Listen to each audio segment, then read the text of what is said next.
Bonjour à tous et bienvenue dans cette nouvelle vidéo dans laquelle je vais vous montrer comment faire pour dessiner cet œil au crayon graphite sur un papier canson classique. Une technique donc en noir et blanc, mais que vous pourrez, j'en suis sûre, adapter à votre technique préférée.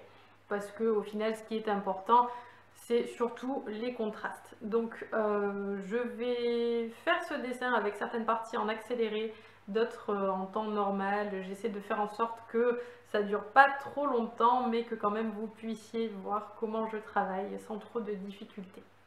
Quelques petits conseils si vous faites un portrait complet et pas simplement un œil, pour vous assurer de la proportion, parce que les débutants ont tendance à faire les yeux trop gros.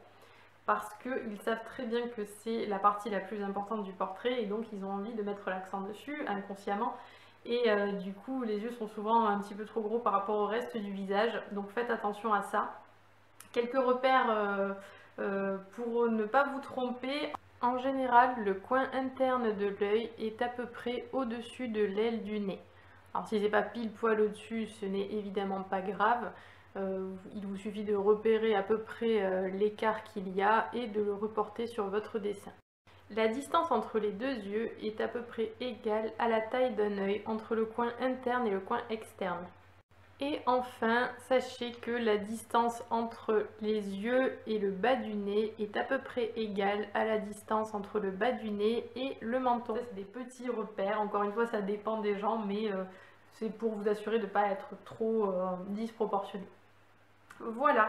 Et bien, je pense qu'il est temps de passer au tutoriel. C'est parti. Alors, je travaille sur une feuille de papier canson qui est tout à fait classique. Donc je commence par le coin de l'œil. Si vous entendez des bruits bizarres, c'est mon chat. C'est surtout de l'observation à ce stade-là. En fait, là, j'essaie de repérer la forme ici qui est formée par l'iris et le blanc de l'œil. Je trouve que c'est plus facile de faire comme ça. Quand on cherche la ressemblance du moins. C'est vrai que là je fais un œil seul, donc à la limite on s'en fiche. Si c'est pas très ressemblant au modèle, ce sera quand même un bel œil. Mais si vous utilisez ce tutoriel pour faire l'œil d'un portrait complet, vous voulez que ce soit ressemblant, vous voulez qu'on reconnaisse vraiment la personne. Donc ça c'est le style de détail qui est important. Donc en fait on voit que j'améliore petit à petit mon trait. Le crayon que j'utilise c'est un crayon HB qui normalement se gomme très bien, donc c'est pour ça que je l'ai choisi pour l'esquisse. En fait là qu'est-ce que je regarde? Je regarde les pointes ici, les 4 pointes formées par la rencontre entre l'iris et le blanc de l'œil. Je regarde la taille de cette zone-là par rapport à celle-là. J'essaie de trouver des repères visuels comme ça qui m'indiquent que mes proportions sont correctes ou pas. Une fois que j'ai ça, je vais déterminer l'épaisseur des cils. Je vois que ils sont assez fins dans le coin interne et puis ça s'épaissit de plus en plus au niveau du coin externe. Ici, j'ai la petite bordure de la peau. Donc pareil, je la représente. Elle est très fine. Alors ensuite, on voit la paupière. Alors je précise que le modèle de l'œil que j'ai pris, en fait, c'est une photo de mon œil. Parce que je trouvais pas exactement ce que je voulais sur internet qui soit libre de droit. Donc j'ai pris mon œil. Ça fait drôle de travailler sur son œil en fait. Donc ça c'est ma paupière. Au sens propre du coup. Ok, donc là j'ai ma forme générale.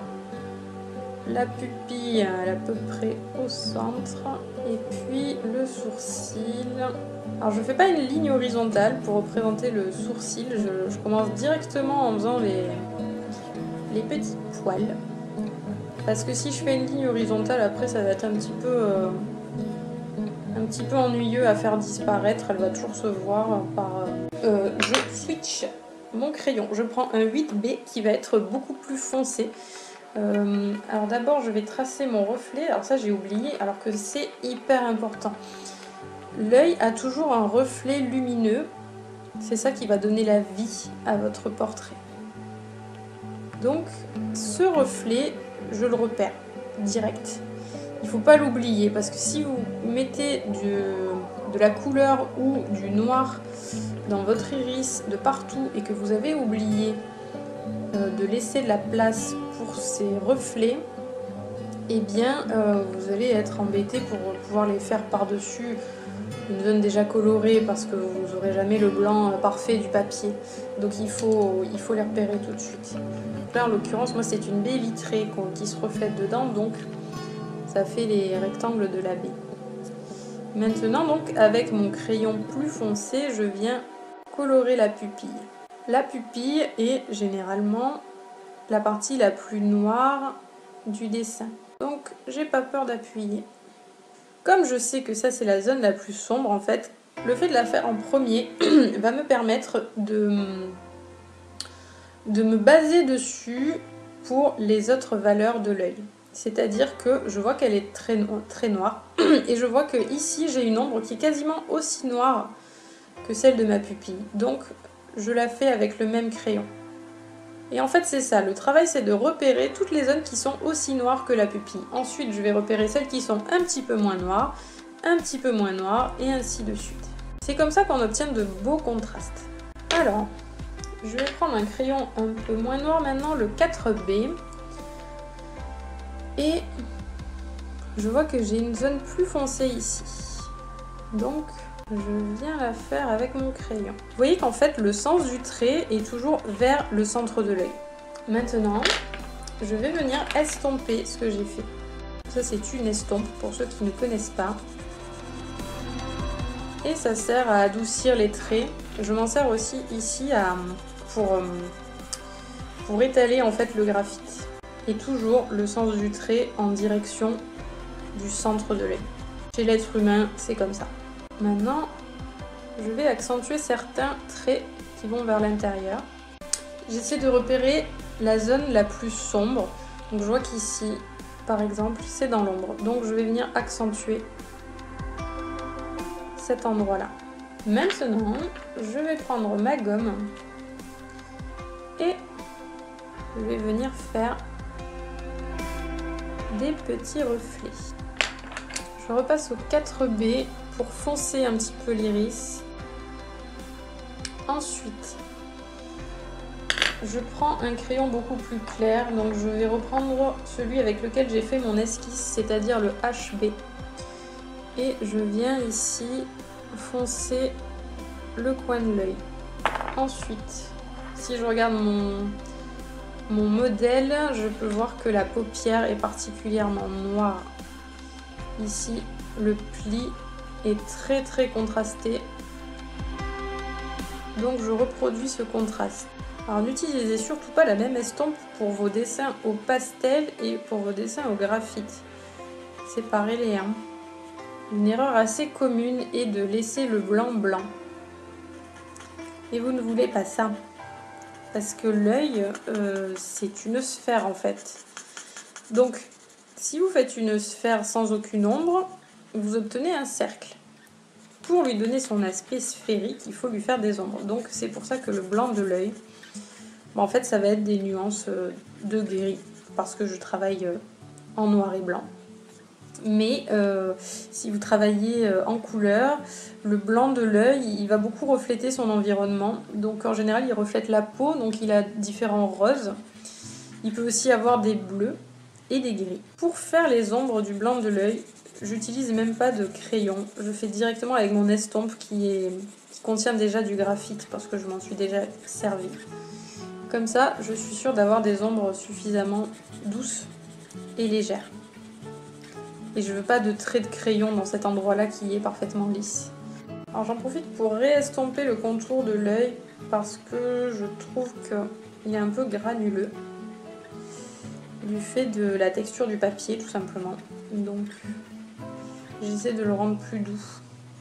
Maintenant, je vais faire les cils. Alors, je prends un crayon 8B très foncé. Et là, je vais regarder l'implantation de mes différents cils. Alors, je vois que cette zone-là, ils sont comme ça. Parce qu'ils viennent vers nous. Et ensuite, il y en a quelques-uns qui dépassent. Je regarde en fait jusqu'où ils vont par rapport à la paupière. Je suis toujours à la recherche de repères. Ils dépassent très peu en fait de la paupière. Il faut essayer de ne pas les faire aller tous dans le même sens. Sauf si la personne que vous êtes en train de dessiner porte des faux cils par exemple, ou là dans ce cas-là ils sont tous parfaitement bien alignés, bien séparés. Mais sinon les cils c'est assez rebelle, donc ça part un petit peu dans tous les sens. Donc on voit que j'ai beaucoup de cils mais ils ne sont pas très longs, donc ils ne dépassent pas beaucoup de ma paupière. Ok, alors ensuite un petit peu de maquillage qui vient foncer le dessous de l'œil.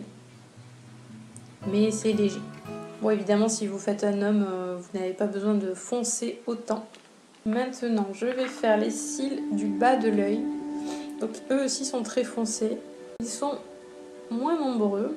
Alors, très souvent, avec les cils du bas, ils se rejoignent et ils font comme des petits triangles. Ils sont assez indisciplinés aussi. Normalement, il y en a un petit peu plus du côté externe de l'œil, mais ça dépend des gens. Avec mon estompe, je vais venir faire les contrastes de la peau. Donc je la frotte là où je perçois des ombres sur mon modèle. Je vais mettre en couleur toute la peau de toute façon, enfin en couleur, en nuance de gris. La peau n'est pas blanche de toute façon, elle est couleur chair. Donc je vais commencer le sourcil et je vais utiliser le graphite du sourcil pour le teint de la peau. Donc je fais vraiment cil après cil et j'essaye de bien suivre l'implémentation de chaque cil. Enfin, je ne compte pas les cils, hein, mais je veux dire, je suis le sens général du poil pour avoir un résultat qui paraisse naturel. Quand on arrive à la pointe extérieure, les cils sont plus séparés les uns des autres et ils sont également plus clairs. Donc maintenant, avec mon graphite, je vais estomper l'endroit où le sourcil est le plus fourni, c'est-à-dire en plein centre. Ici, c'est une zone où on ne voit pas la peau au travers. Donc j'estompe, en même temps, j'en profite pour ajouter du gris à la peau. Je viens repasser par-dessus cette zone pour recréer des poils perdus. Ici, on a l'arête du nez. Et là, je vais prendre un petit coton. Ça va étaler avec encore plus de douceur le graphite. Important pour ce genre d'ombre de ne pas les faire directement au crayon parce que c'est trop doux. Il n'y a pas de trait sur la peau, donc il vaut mieux éviter le crayon. Alors je trouve que j'ai pas refait suffisamment mon maquillage, donc je vais l'ajouter. En fait c'est du crayon noir qui vient en dessous de l'œil, donc il vient foncer tout ça. Alors j'en profite pour repasser un petit peu sur mes cils. Là, ce que je fais c'est que j'ajuste en fait les détails. En vérifiant bien mon dessin avec la photo de modèle, je peux repérer ce que je peux améliorer. Faut pas déclarer son dessin terminé trop rapidement. Parce que c'est ça qui fera la différence. Hein. Plus vous passez de temps à fignoler les détails, plus votre dessin va être réussi. Voilà, je vois que la paupière c'est quand même un endroit très sombre et j'avais pas fait suffisamment contrasté par rapport au modèle, donc je viens mettre plus de noir pour accentuer cette ombre. C'est beaucoup plus facile d'accentuer une ombre plutôt que de la diminuer, donc il vaut mieux commencer par des ombres légères et puis les durcir petit à petit pendant que vous faites votre portrait. Alors bien évidemment, vous n'allez pas pouvoir faire tous ces petits détails lorsque vous allez faire le portrait de quelqu'un parce que l'œil apparaîtra en plus petit à moins que vous ne fassiez un très grand portrait. Donc c'est quand même utile de faire ce genre d'étude sur un œil seul parce que comme ça vous comprenez bien comment ça se passe et vous arriverez mieux à faire les détails les plus essentiels pour le regard. J'espère que ce tutoriel vous aura été utile. N'hésitez pas à le partager si vous pensez qu'il peut aussi être utile à vos proches. Et n'oubliez pas de me dire en commentaire ce que vous en avez pensé. Moi je vous dis à la semaine prochaine pour une nouvelle vidéo.